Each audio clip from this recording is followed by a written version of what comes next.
Break ಆದ್ಮೇಲೆ ಮತ್ತೊಮ್ಮೆ ಸ್ವಾಗತ. ಭಾರತ ಆಪರೇಷನ್ ಸಿಂಧೂರನ್ನು ಮಾಡ್ತಾ ಇದೆ ಪಾಕಿಸ್ತಾನದ ವಿರುದ್ಧ. ಜಗತ್ತಿನ ಬಹುತೇಕ ದೇಶ ಭಾರತಕ್ಕೆ ಬೆಂಬಲ ಕೊಟ್ಟಿವೆ, ಟರ್ಕಿ ಮತ್ತು ಚೀನಾವನ್ನು ಹೊರತುಪಡಿಸಿ.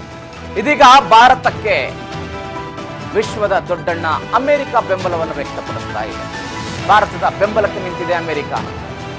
ಎಲ್ಲ ನಿರ್ಧಾರಗಳಿಗೆ ಅಮೆರಿಕ ಬೆಂಬಲ ಕೊಡುತ್ತೆ.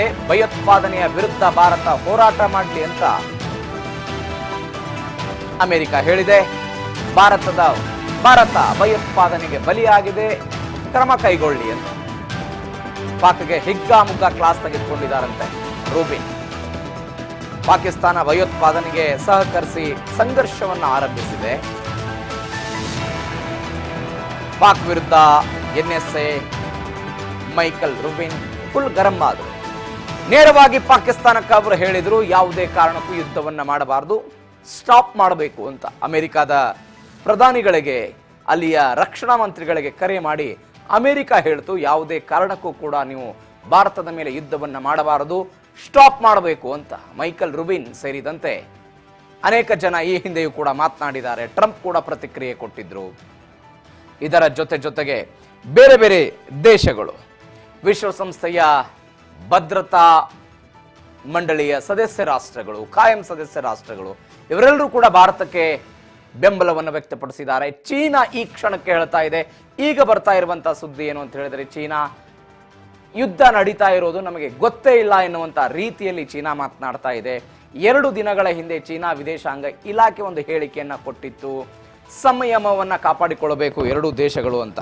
ಈ ಹಿಂದೆ ಅಮೆರಿಕಾದಲ್ಲಿ ಒಂದು ಸ್ಪೀಕರ್ ಮೈಕ್ ಜಾನ್ಸನ್ಸ್ ಕೂಡ ಹೇಳಿದ್ರು.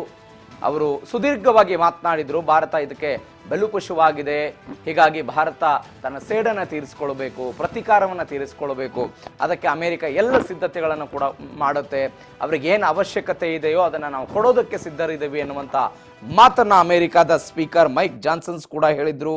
ಇದರ ಜೊತೆಗೆ ನೋಡಿ, ಯಾಕೆ ಜಗತ್ತಿನ ಬೇರೆ ಬೇರೆ ದೇಶಗಳು ಭಾರತದ ಜೊತೆಗೆ ನಿಲ್ತಾ ಇವೆ, ಪಾಕಿಸ್ತಾನವನ್ನು ವಿರೋಧ ಮಾಡ್ತಾ ಇವೆ ಅಂತ ಹೇಳಿದ್ರೆ,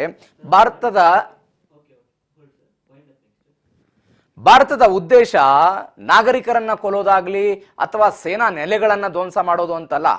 ನಮ್ಮ ಹೋರಾಟ ಇರೋದು ಭಯೋತ್ಪಾದನೆಯ ವಿರುದ್ಧ. ಭಯೋತ್ಪಾದನೆಯ ವಿರುದ್ಧ ಹೋರಾಟ ಇರೋ ಕಾರಣಕ್ಕಾಗಿನೇ ಅನೇಕ ದೇಶಗಳು ಭಾರತಕ್ಕೆ ಸಪೋರ್ಟ್ ಮಾಡ್ತಾ ಇವೆ. There is no moral equivalence between the two countries. Pakistan started the conflict with its support for terrorism. Indians were the victim of terrorism. While I was initially critical that Prime Minister Modi